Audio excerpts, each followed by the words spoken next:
Given the increasing complexities that businesses seem to face every day in creating effective sales systems, and it- that and that in a tech-driven market where product innovations often take precedence, how can B2B tech companies shift their focus towards building robust sales systems that enhance customer acquisition and ensure long-term customer loyalty and revenue predictability?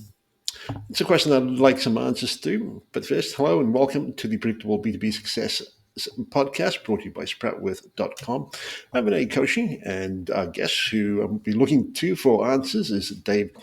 Dave, you have, I think, 30 plus years as a consultant and speaker. You've been the number one salesperson in the US for two different companies in two distinct industries and selling situations. I believe you've presented in something like 5 Canadian provinces, 11 countries, and 47 US states. Authored quite a number of books, 13 if I'm not mistaken, including your That's right. most Yeah. recent, The Good Book on Business. Kahle, I'm curious, given your journey to date, which is obviously you've gained a wealth of experience and insights, but was there a particular incident or event that drove you to sales and got you Mm, really desiring to excel in sales as well? yeah. I don't know that there was an event. I think I see it more as an inevitable journey. So when I was going to college, I got a job in a retail men's clothing store selling suits on straight commission. Okay. So that was my first entree into the world of sales. Later, I got a summer job selling for a company that had little panel trucks that drove throughout residential neighborhoods and sold to housewives on a route. Hmm. And I ran the summer routes, the vacation routes for the people when they're on holiday or vacation. And so I had those two sales experiences. And then when it come time to look for settle into a career, I did have several choices, but sales just seemed to raise its head and it just felt right. And just to say, I think it was in not one event, but a series of events that just led me to that point. Okay. And given your journey to date, what would you say would be your personal area of strength?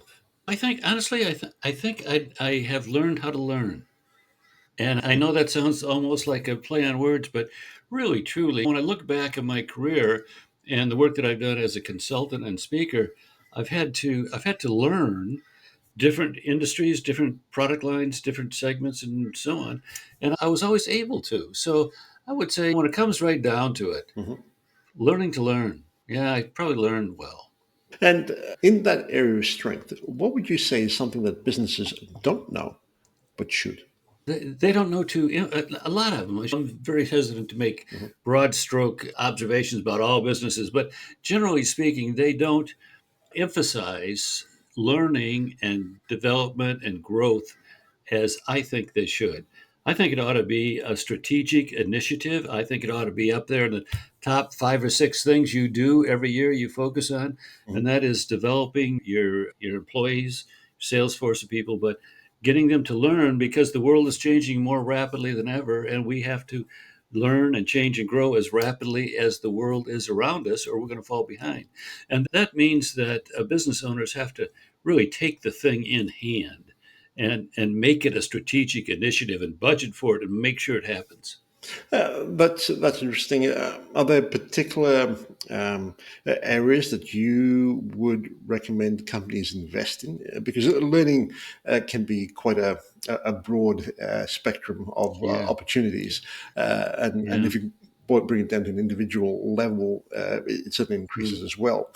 So, are there particular areas that you think companies should Yeah, invest in more than others? yeah. Of course, I'm a sales guy, so of course I think you ought to be investing in the sales force. Mhm. And this is interesting from my personal anecdotal experience. Only one out of every 20 salespeople has invested $25 of their own money on their own improvement in the last year. One out of 20. 19 out of 20 don't.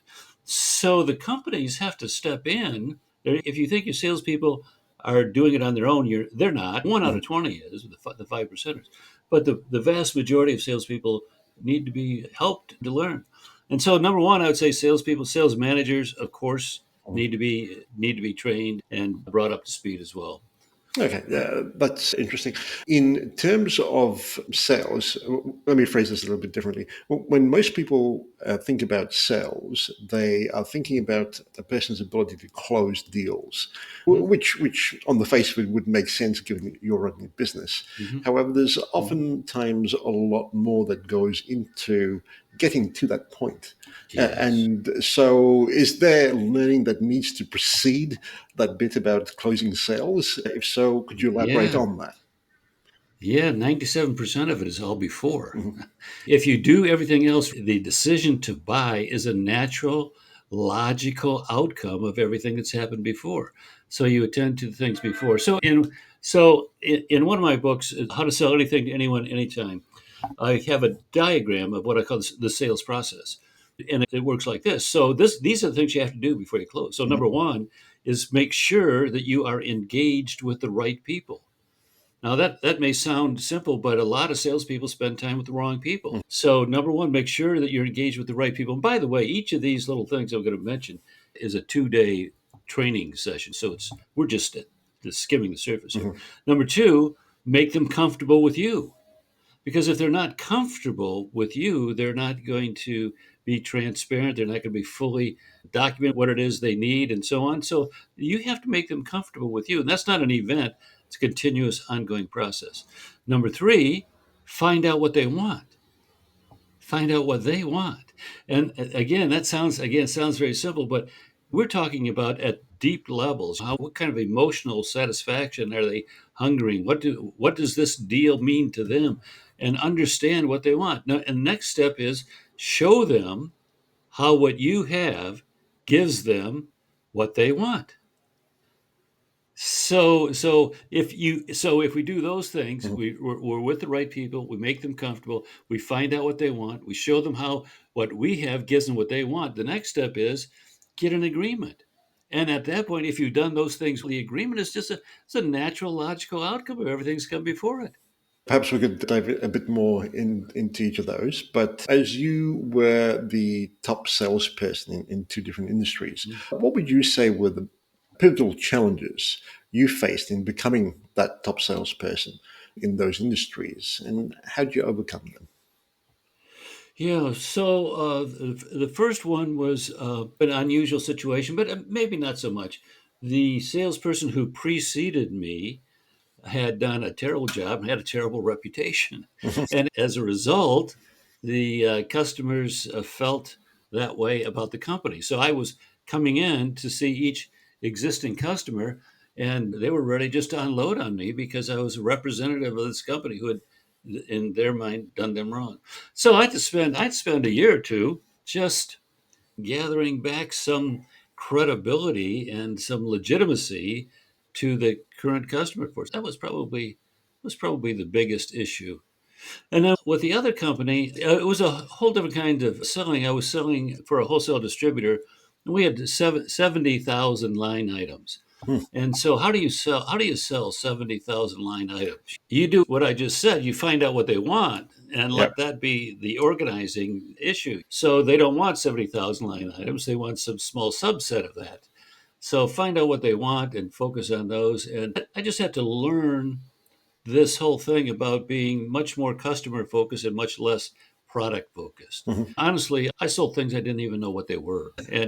And so I learned that sales is really not about the product. A lot of salespeople want to be product specialists. They want to Mhm. talk about the product and share all their information. Honestly, very few people care.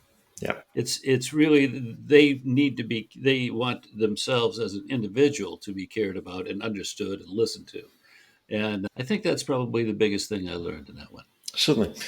With the previous example you were sharing about where you had to spend a year or two regaining some credibility, Mhm. I'm curious, how do you manage that given the perennial pressures of Yeah, requiring to meet yeah, targets every quarter, etc.? yeah. I think you try to do. I mean, you just the basics of sales. You create relationships. You listen. You inquire, you try to be interested in them, you create relationships with them, and then you do what you say you're going to do. And so it takes time. It's not going to happen in the blink of an eye. It's not going to happen in a week or in a month, but in a couple of months, they begin to see you as someone who they can rely on. And that's really important. So you have to be very careful. This is a constant temptation for business to business salespeople. And that is to be very careful about over promising. Because when you overpromise, you're going to create a situation for yourself that's not good. So, if anything, and I think maybe I learned this there, and that is to underpromise Mhm. so that you look good. So, for example, here's an example. And I honestly, I do this today. Somebody wants a quote on a project or something, and we talk it over, and it's okay. I can have that quote to you on Friday. Will that be okay? They say, yeah, Friday will be okay. Okay, I'm going to get it to you on Wednesday. And I know that when I said, will Friday be okay? I know that I'm going to get it to him on Wednesday because I want to overperform. I want to be seen as not only someone who meets, who does what I say I'm going to do, but actually does better than what I say. And it starts with just little things like that. Yeah. This issue of overpromising, especially by certain salespeople who feel pressured to meet their targets and Yeah. quotas, etc., is quite real. I wonder if there's something that could be done within the culture of the organization, or at least the sales team, Mm, to yeah. prevent or mitigate the risk of Yeah. overpromising. Because at the end of the day, it affects the company's bottom line. Yes. Yeah. That's where it starts. The individual has to come to understand the importance of integrity Mhm. and doing what you say you're going to do, but also the culture within the sales team can have a great deal of impact on that. If the sales team is just totally numbers or short-term numbers oriented, you're going to have a real hard time sticking to what you said you were going to do because you got so much pressure to perform short-term numbers. If your sales team is more long-term focused, more valuing the customer and the relationship, then it's a little easier. So the culture, which is the culture is formed by the heads of whatever that is, whether it's a sales manager or a regional manager or vice president of sales, whoever is the chief sales officer of that group is the one who has the biggest impact on the culture. And the culture can really be huge in this issue. Now, earlier in our conversation, you mentioned that most people hesitate to invest in their own development. In fact, most people wouldn't Yes, spend as much as $25 in their development. Um, uh, yes. what would you say, from given your observations and experience, is the underlying reasons for this reluctance? Yeah, I wish I could say with some certainty. I've been doing this 30 years and it still amazes me. Honestly, every time I say that, the 1 out of 20, I always feel I feel bad about having to say that because what's wrong with the other 19? Mhm. So why do the 19 not invest in themselves? I think there is this concept which most people don't get, and the concept is if you want to improve your circumstances, Mhm. improve yourself. And most people don't understand it. Most people want to continually work at the exterior world around them. Mhm. And so salespeople want to talk about this customer and this problem, that, but they don't want to talk about their ability. Of course, I've been doing seminars and speaking engagements for years, and the salespeople will come up inevitably and tell me about some problem account, or he's got this issue, and so on. And instead of engaging about the customer, I'll ask these kinds of things like, okay, have you created a relationship with the right people? Do you have a trusting relationship so they know and trust you?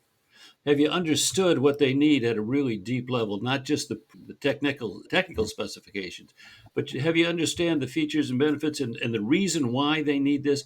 Have you understand the implications? Have you understand the impact on these people? And the answer in all these things is no, no, no. So the point is, you're looking out here at the world, and you're not looking at your ability and yourself. Improve yourself, and all this takes care of itself. But they don't get it because they want to look out at the exterior Mhm. world. And that's not new. That's a trait of human nature. I'm trying to think of a quote I use all the time. James Allen said, "What is it? The world is composed of people who want to improve their circumstances, but they don't improve themselves, so they are therefore bound."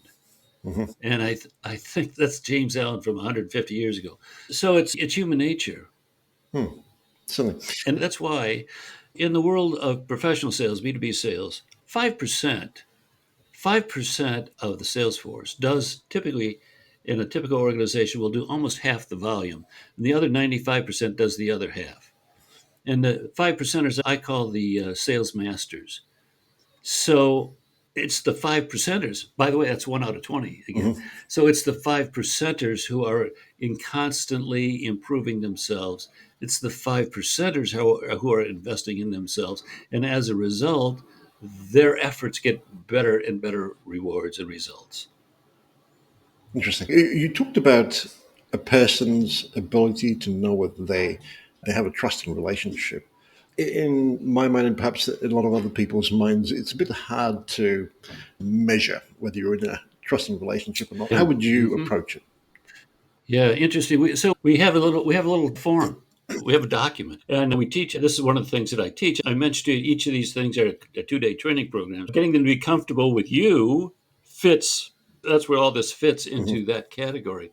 And so we have a form, and it basically asks these things.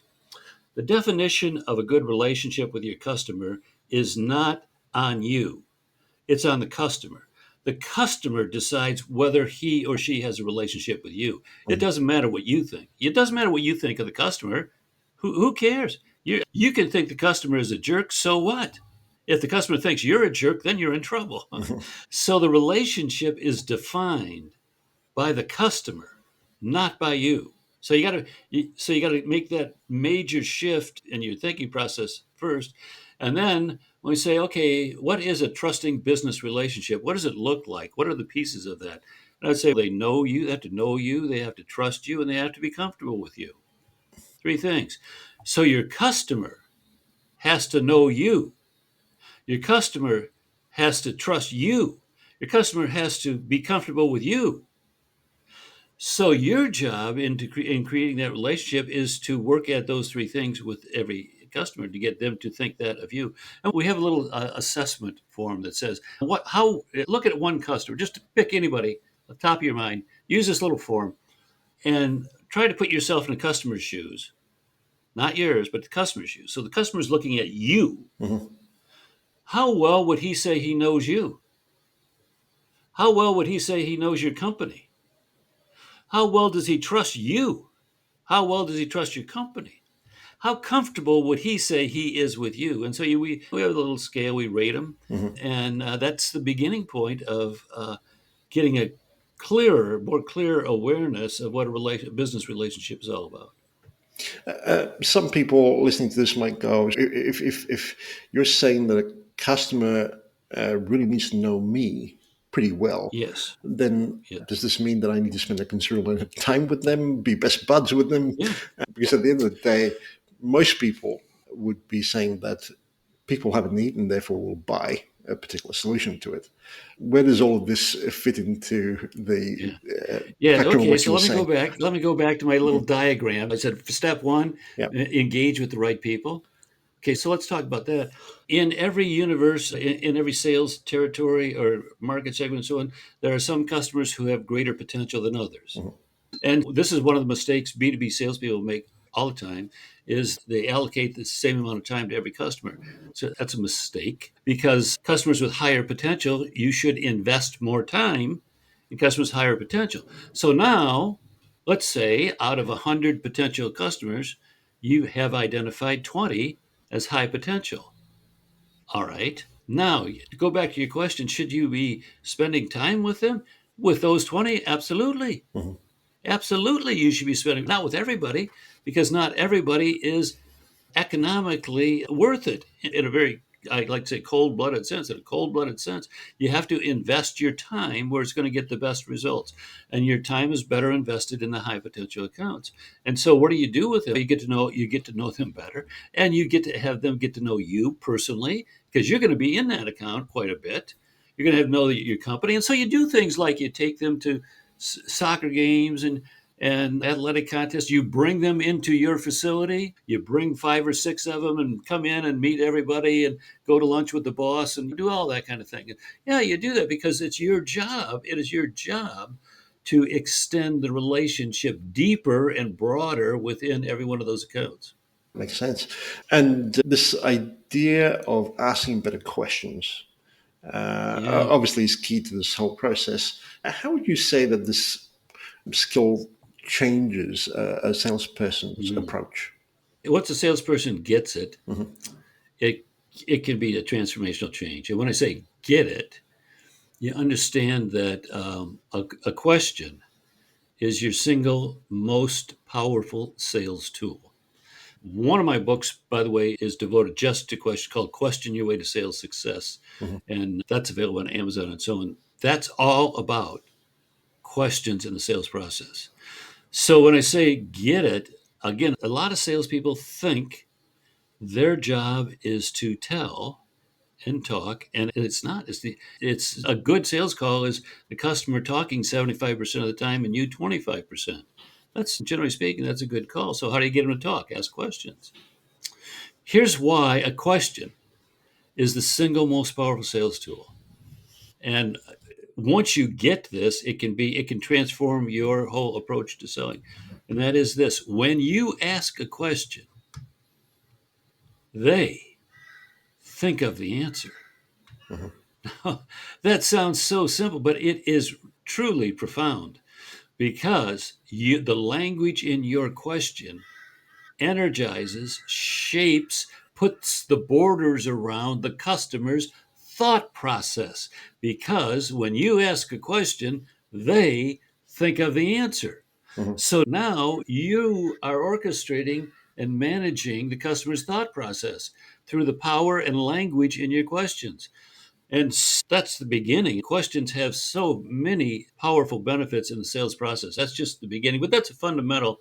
It's a fundamental thing. So all at once now, if you're preparing for a sales call, instead of preparing 20 minutes on talking about your product, why don't you prepare 3 or 4 good questions?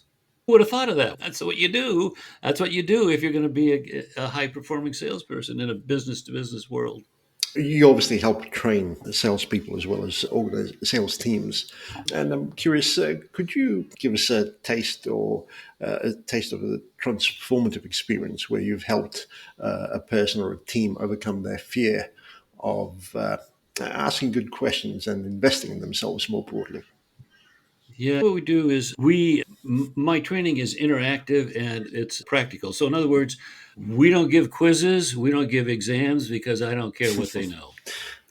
I only care what they do. And so we have the training we do these days is we focus on one skill or competency at a time, and we work on that for a month, and we ask everybody to do it, whatever. What, for example, we're asking questions, Mhm. so that's a 1 month training program, actually 2 months. Hmm. But we give them the idea.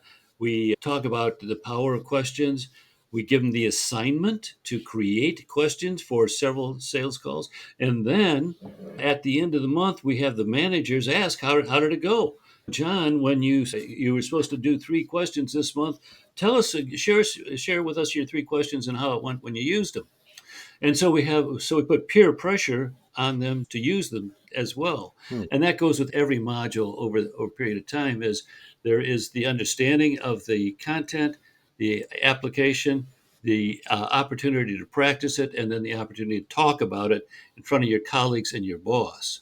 And all those things together make it easier and more likely that the person's going to act differently.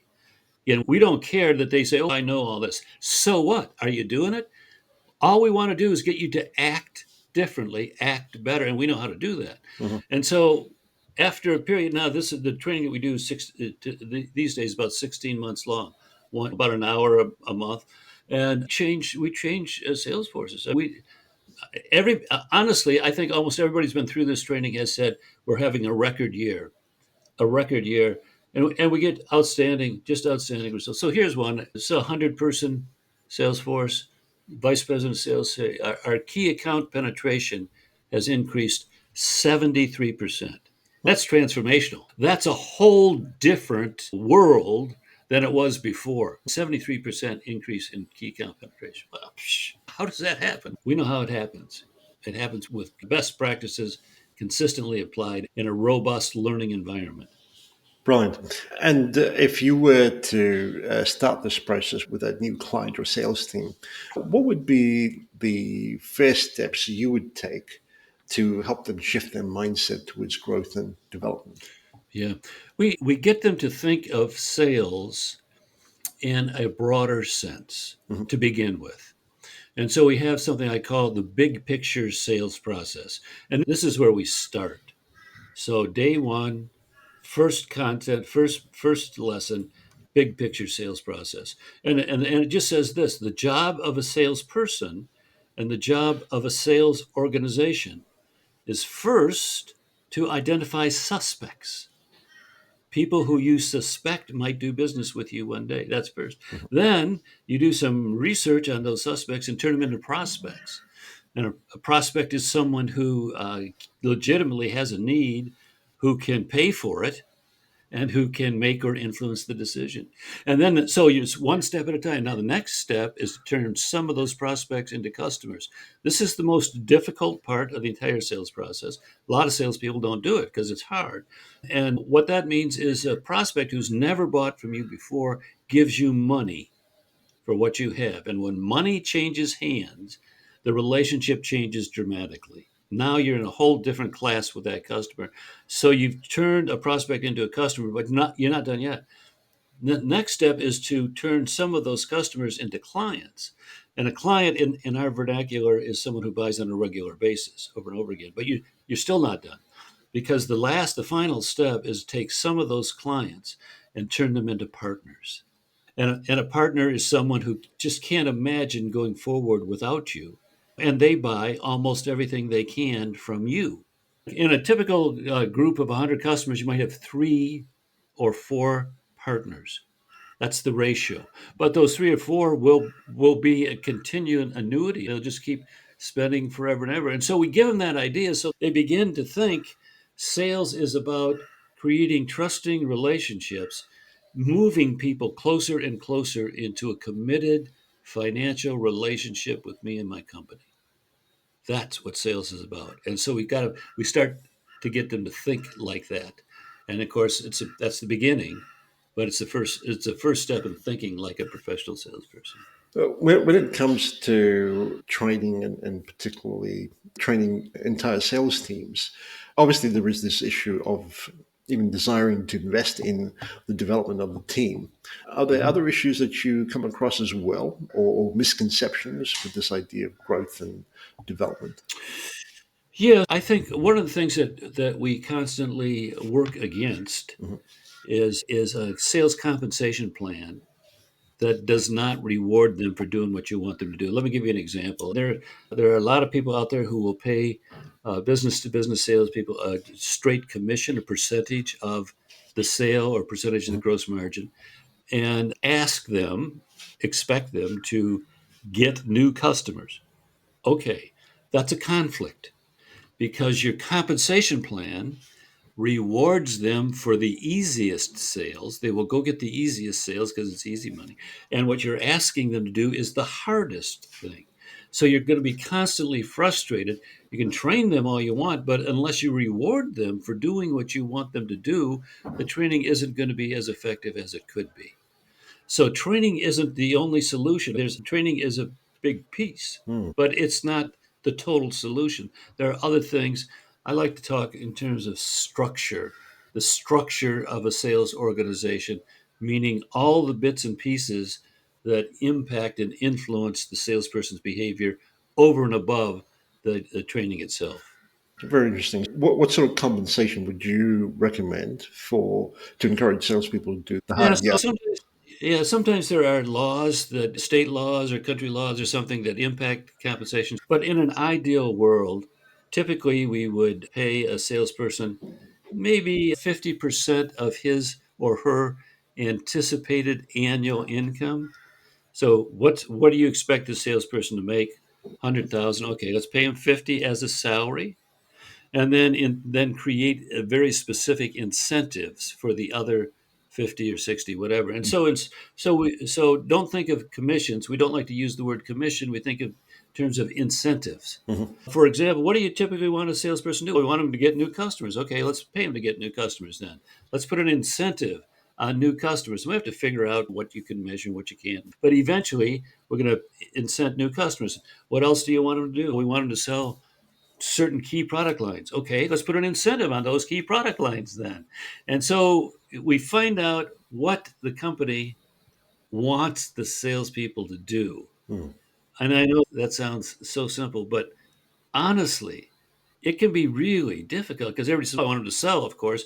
All right. But in today's world, they can be harnessed to sell very precisely Mhm. into certain market segments, to certain size businesses, certain product lines, certain departments. You can harness a salesperson's energy far more specifically today than you could 20 years ago because we can measure things more precisely today. And so typically we ask, what do you want them to do? And we lined up incentives to reward them for doing what you want them to do. So, put this a little bit differently, would I be right in saying that you're almost incentivizing the kinds of behaviors that you want salespeople to display? Or yep, Absolutely. Absolutely. okay. It is all about rewarding behavior. Mhm. And again, it's just, this. I'm just sometimes amazed that people don't get that right away. Our whole training program, for example, is to change behavior. Mhm. Again, I spent 30 years showing up, one of these guys that show up at a national sales meeting and take a half day or full day and so on. Everybody says, "Oh, great stuff," and all that. But how many of them have done it 3 weeks later or 2 months later? Nobody, because you haven't changed their behavior. So if you're gonna improve somebody, you have to change their behavior. They got to do things differently. And so the compensation plan, the training program, everything we do is focused on changing behavior. Let's get the behavior that you want, the behavior that gets results. Okay, makes a lot of sense. And I wouldn't have thought about sales compensation off the top of my head, but thank you for sharing that. You also talk a lot about sales systems. So I'm curious, how do you define a sales system? I already have laid the groundwork. And when I said suspects, prospects, customers, clients, partners, your sales system does that. Mhm. Now we got an idea. So now we take a look at behavior. We look at a customer and say, what are the decisions that a customer or prospect must make to become a customer? How does a customer become a client? How does a client become a partner? We say, now that we know what those are, let's create a way to measure those things. So we create a dashboard and we're measuring things that maybe most companies have never measured before, like the number of quotes made to prospects. Mhm. Okay. Because we said we wanted to move prospects to customers. So, what can we measure in that process? Prospects got to get a quote to know what to buy before they can buy something. So, let's measure that behavior. Can we measure that behavior? And so, we set up behaviors that can be easily measured and that across that whole spectrum of processes, Hmm. suspects to partners. And we break it down and say, what can we measure, what behavior, and so on. And it's all different because everybody's computer system is different and their process is a little different. But we set that up, and then let's say we have 10 or 15 items that we're measuring. And then every month we look at those items and we say, which of these items can we do better? And so maybe what we used to say, we'll have the salespeople do it all. Maybe that's not the best way. For example, if you want new customers and you need to have 50 prospects or 50 quotes to prospects and you had 10, that's significantly lower than what you wanted. So is there a better way to do this? Maybe we have an inside salesperson. Maybe we just begin to say, what's the best way to do this? And we find better ways to do every piece along the way. Hmm. With this same idea, let's say you were working with a company that was primarily driven by founder-led sales, now shifting Mhm. to perhaps implementing a sales team. How would you go about helping them implement or build a sales system from scratch? Because many founders, in my experience, tend to do this off the top of their head or off the cuff, so to Yeah, speak. yeah, How yeah. do you get them to create the systems that people can Yeah. actually use. Yeah, so it starts out at the highest level of in the world of sales. So what I call the chief sales officer. So Mhm. depending on the size of the business, that could be the owner or the CEO, it could be a vice president, it could be a sales manager. But who is the chief sales officer? That's really where it starts. And we begin with understanding their goals in terms of results, and then understanding, and then we put in place almost always the first thing we want to put in place is a dashboard to measure the things that they say are important to them. And once we have that, then we can look at each piece. And it's not a matter of making grand changes. We make one piece at a time, one piece at a time. And we do this one thing better. And then the next month we look at something else. We do this one thing better. And so sometimes it's training the salespeople. Let's get the salespeople to do this piece better because they're responsible for it.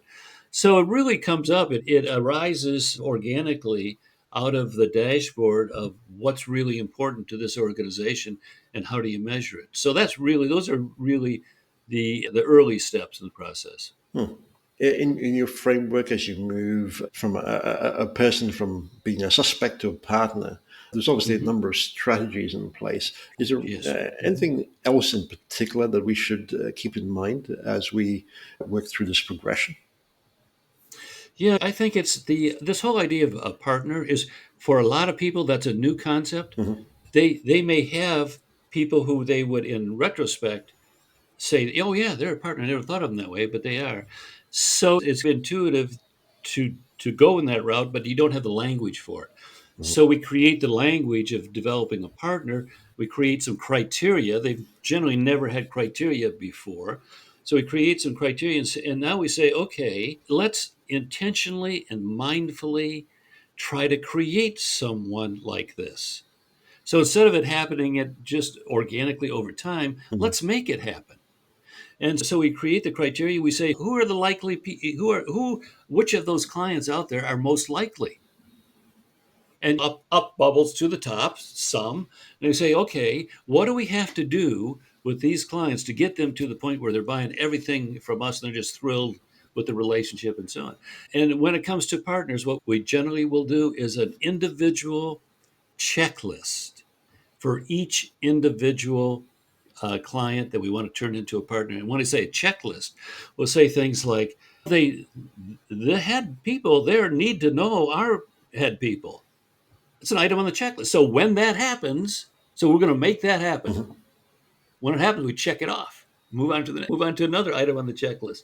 What else? We have to have their customer service people or their buyers, whatever, need to know our customer service people. Okay, so let's bring them into our facility and have a half day and take them to lunch and all that. So that's an item on the list. See, we create a checklist of things that we have to do to build the relationship company to company.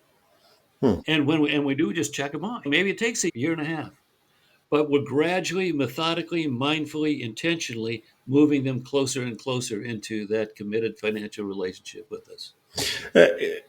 Correct me if I'm wrong here, but would I be right in saying that you should almost be thinking about the kinds of experiences that you could deliver for a potential partner to get them to Yes, that stage of being a trusted partner? yes, absolutely, Okay, absolutely. brilliant. Customer feedback, does it play a role in refining the sales system? If so, could you elaborate on that? Yeah, not a lot. And people have tried because Mhm. in the theory is it's a great thing, Mhm. and we need to know what customers are thinking and so on. But it's very difficult to pull that off in any meaningful, quantifiable way with an outside sales force. Mhm. People have tried over the years, and they've never really put it together. My approach is it tells itself in sales. It sooner or later, customer satisfaction will pop up in additional sales or lack thereof. Mhm. Let's not worry so much about customer satisfaction other than it's a means to an end. It's loose, it's fuzzy. Let's just focus on sales. If sales go up, then they're happy. Fair enough. With CEOs who are trying to measure the effectiveness of their sales systems, a lot of them talk about revenue as their key North Star or or a major Hmm. KPI, if you will. What else would you recommend they keep an eye on their, say, dashboards in order to know that they're tracking well? In other words, Yes, using leading indicators as opposed to lagging indicators yes, to ensure that they are yes, on track. yeah. This is a big one, and this by itself can be transformational, Hmm. and that is penetration. Penetration of high potential accounts. Just that idea right there, Hmm. penetration of high potential accounts, that can transform a sales force. So here, can I give you a Sure, little sure. story, success story? So I had a client in Central America. They had companies, three different companies in three different countries, but they're one company that was the organizer, and their salespeople were, it just wasn't going well. They were flat, and so we look. First thing we looked at is what do the salespeople do, and they were doing a lot of administration. They were actually physically taking the orders, physically putting them into the computer. They were so like acting like a clerk would.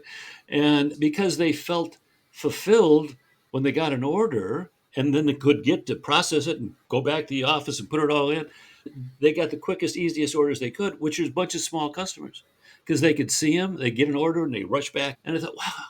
So there was no distinction between the potential of the customer and the salesperson's time. And so the first thing we did, we took a bunch of the customers away and said, you can't call on them. We have an inside salesperson call them every now and then, but you are not allowed to call on them. We created some criteria. This took a little time, several months, created the criteria, put it to the whole customer base and identify the high potential. We said, we're going to pay you to increase the sales to high potential accounts. Now, we didn't have to train anybody. No training dollars spent yet. We made a change in what I call the structure, the way things are Hmm. organized, that made a huge difference because now the salespeople are investing in penetration of high potential accounts. String those words together, penetration of high potential accounts, and it can utterly transform a company. Hmm. And in this case, by the way, so that's what happened. We paid them for the increase, not every dollar, Hmm. for the increase, which is penetration. We're getting increases penetration. So we paid them for the increase in high potential accounts. So we paid them to penetrate high potential accounts. And when they did, honestly, 6 months later, the whole thing had turned around. They were Hmm. making money. The salespeople were more fulfilled. The salespeople were making more money. The company was profitable. Everything was working well because of those four words: Right. penetration, high potential accounts. Excellent. Obviously, AI is a hot topic. Everyone's talking about it. I'm, Yeah. I'm curious, from the perspective of sales training, do you Mm. see the evolution of sales training in response to things like AI? I don't know about sales training, but I am very cautious about the role of AI replacing salespeople. I'm not quite sure. It's just a fuzzy concept right now. Hmm. We'll see. Maybe not. But I think internet changed a lot of salespeople's view on their job and themselves. Hmm. Because now they weren't order writers, because you can go on the web and put in your order. So they had to be something else. They had to bring value in the relationship through something else. And you couldn't be more just a product knowledge guy because they can learn everything they want on the internet. Why do they have to listen to you? Yeah. So you got to find other ways to bring value. So the internet changed the function, the role, and the self image of a lot of business to business salespeople. I'm afraid that AI will have a similar transformational effect, but I don't know quite how it's going to how it's going to shape up. Hmm. We'll see. I don't know that it has any effect on sales training. It's what we train them to do that will be the issue, and AI is going to impact that. Hmm. Okay. Covered a fair bit of ground, Dave, but I'm curious with this idea of sales training and coaching as well. Is there perhaps an aspect or two that you find doesn't get talked about very much or doesn't get much airtime? If so, what would they be? In regards to sales training, Hmm. it doesn't get much airtime. Yeah. A lot of people are afraid to talk about some of the emotional aspects of being a salesperson, the dealing with rejection, Hmm. the loneliness and isolation that is often a part of a salesperson's job. You think of a salesperson, what does he do all day? The latest studies I saw showed that the average salesperson works about 49 hours a week and spends about 20% of that with their customers. Hmm. So maybe that's 10 hours. So out of 10 out of roughly 50. So where is he? Who's he with the other 40? What's he doing? There's a lot. He's pretty much by himself or herself. Hmm. There's a lot of isolation. The business to business salesperson in a lot of circumstances is an isolated job, and people have difficulty dealing with that, with the isolation Hmm. of being a salesperson. People have difficulty with the rejection that comes with it. People have difficulty making, and this is a big one, this is a huge one, making good decisions about the investment of their time. Time management. This again in one of my books called 11 Secrets of Time Management for Salespeople. Time management is a huge issue for salespeople because they have to make their own decisions, Hmm. where they go, what they do. And I like to say there's two decisions a salesperson has to make that are key to his or her success. And those decisions are, where do I go and who do I see? And you don't make them once. You make them multiple times throughout the course of the day. And your ability to make those decisions well impacts your ability to perform as a salesperson. If you make bad decisions when you decide where to go and who to see, like that group I just told you, they were making bad decisions. Hmm. They were seeing the wrong people for emotional reasons because they felt good about it. It's not gonna. Nobody's gonna eat well this month if you're doing that. This has been terrific. Dave, to wrap things up, if you were listening to this episode, what would you say would Hmm. be your top takeaway? Depending on who I was. So if I'm a chief sales officer for a business to business firm, I'm going to take those four words away: penetrate high potential accounts, Hmm. and then secondly, I'm going to think sales systems. Hmm. I can. Why don't we think in terms of systems? Just start thinking in terms of systems, and let it work its way through your organization. You'd be amazed at what can happen. Brilliant. If listeners are curious, want to find out more, or connect with you, where would you recommend they head to? Go to my website. It's davekahle.com. And everything's there. We have lots of free resources. I do a weekly e-zine, like a newsletter for salespeople. It's free. I do one for sales managers. It's free too. So you can sign up for all that. I do a podcast show as well. And there's, again, lots of free resources as well as other things. So feel free to davekahle.com. That's really the starting point. Okay, we'll include a link to that in the show notes. Dave, thank you so much for doing this. It's been a blast. Yeah, you're a great interview. You asked great questions today. Thanks for having me.